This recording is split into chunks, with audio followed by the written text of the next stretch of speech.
Русија останува еден од најзначајните политички и економски партнери на Македонија, но се уште има простор за унапредување на стопанската соработка.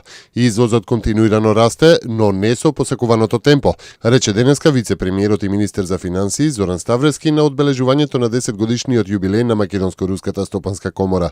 Во насока на интензивирање на економските односи, покрената е, нагласи Ставревски, иницијатива за намалени царински стапки при извоз на македонските земјоделско-прехранбени производи, а останува и барање за подпишување договор за слободна трговија меѓу двете земји. Според него, Македонија точно знае кои се низините компаративни предности на рускиот пазар. Произведуваме квалитетна храна, за каква што има најголема потреба во Русија, и тоа се производите на кои се става фокус во извозот, изјави Ставревски.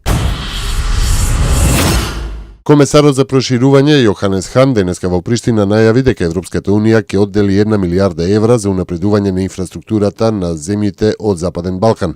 На 21 април во Брисел ќе присуствуваат премиерите од земјите од регионот за да добиеме согласност од нив, посочи Хан, додавајќи оти во август во Виена официјално ќе бидат представени приоритетните проекти за инфраструктурниот развој на Западен Балкан и унапредувањето на транспортот. На конференцијата во Приштина на тема Западен Балкан, подобра поврзаност, силна и клучна транспортна мрежа, заедно со своите колеги од регионот учествуваат министрите за надворешни работи и за транспорт и врски Никола Поповски и Милијана Киески. Фондот за здравствено осигурување на Македонија од оваа година по службена должност ќе врши пререгистрација во задолжително здравствено осигурување на лица со ниски примања. Невработените лица кои имаат континуитет во здравственото осигурување, односно во текот на 2014 година, извршиле регистрација во фондот, од 1 април годинава нема потреба да носат документи за нова пререгистрација. Ним автоматски ќе им биде продолжено осигурувањето до 31 март до година. Регистрацијата ќе биде задолжителна само за оние невработени кои за прв пат се пријавуваат за здравствено осигурување.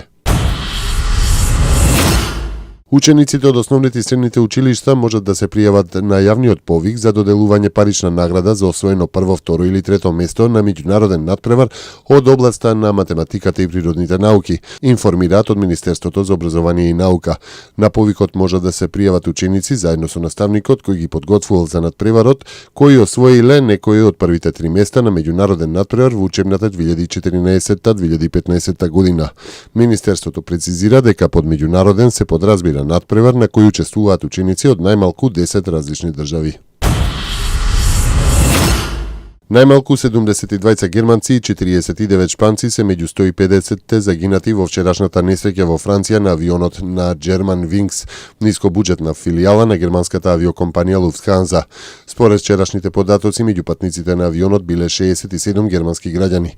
Меѓу жртвите во авионската несреќа се уште 3 британци, неколку аргентинци, 1 американец, како и жители на Австралија, Белгија, Босна и Херцеговина, Колумбија, Данска, Израел, Јапонија, Мароко, Мексико и од Холандија.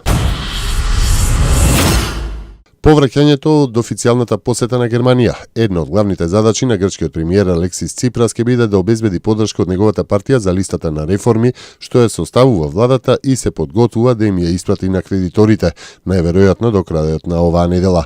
Весникот Катимерини пишува дека Ципрас лично ќе ги убедува членовите и пратениците на Сириза да го поддржат планот за реформи, со кој ќе се обезбедат финансии со кои Грција треба да преживее до крајот на јуни, кога владата ќе мора да склучи нов договор со кредиторите. Содржината на пакетот реформи се уште не е позната, но владата е загрижена дека тој ќе содржи голем број на ставки кои нема да наидат на одобрување во Сириза.